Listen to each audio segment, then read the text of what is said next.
a synchronized mechanized dance. It's harvest time in Brazil, the world's fifth largest country by land area, famed for its love for football and its colorful carnivals. The drone of combined harvesters at work fills the air of the Brazilian tropical countryside.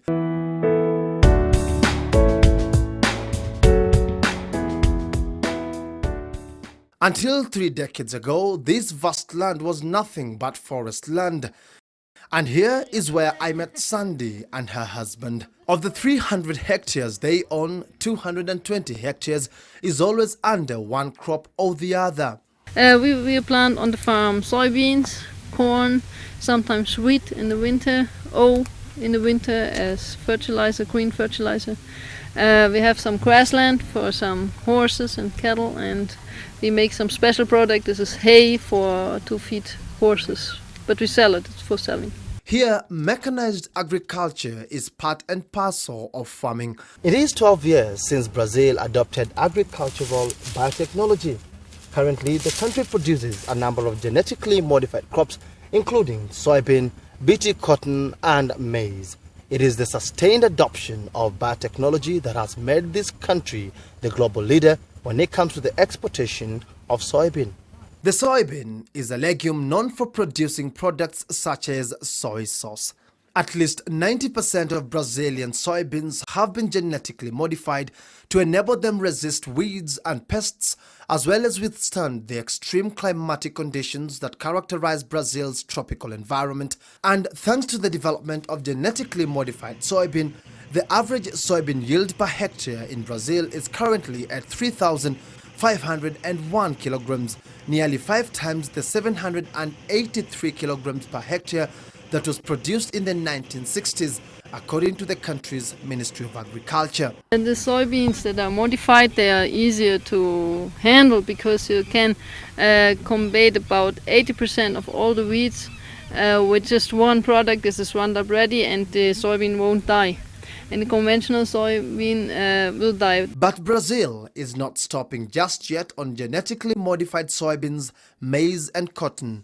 Brazil, through its research institution, including Embrapa, but others also, it is actively researching and developing new biotech crops in eucalyptus, in sugarcane, in papaya, in many other crops.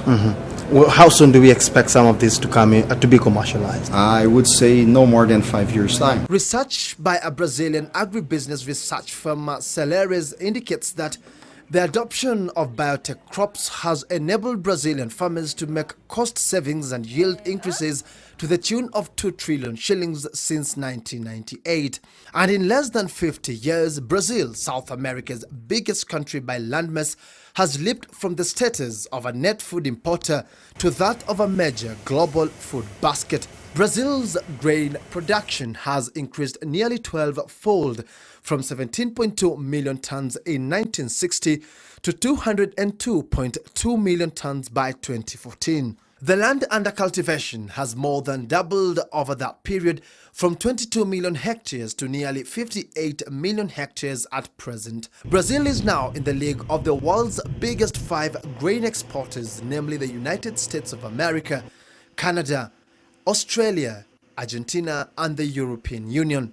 Agronomist Anderson Galvao attributes that exponential growth to the application of bold biotechnological and policy approaches to Brazil's unique challenges. Brazil has a very sound, a very modern regulatory framework that stimulates the company, that stimulates the academia to keep developing, to keep researching new technologies that are suitable to the Brazilian conditions, the tropical conditions like you have in Africa. In the third and final part of the Samba of Shamba series, we take a look at how Brazil's adoption of biotechnology has changed the lives of its farmers and the lessons Kenya can draw from the land of the Amazon.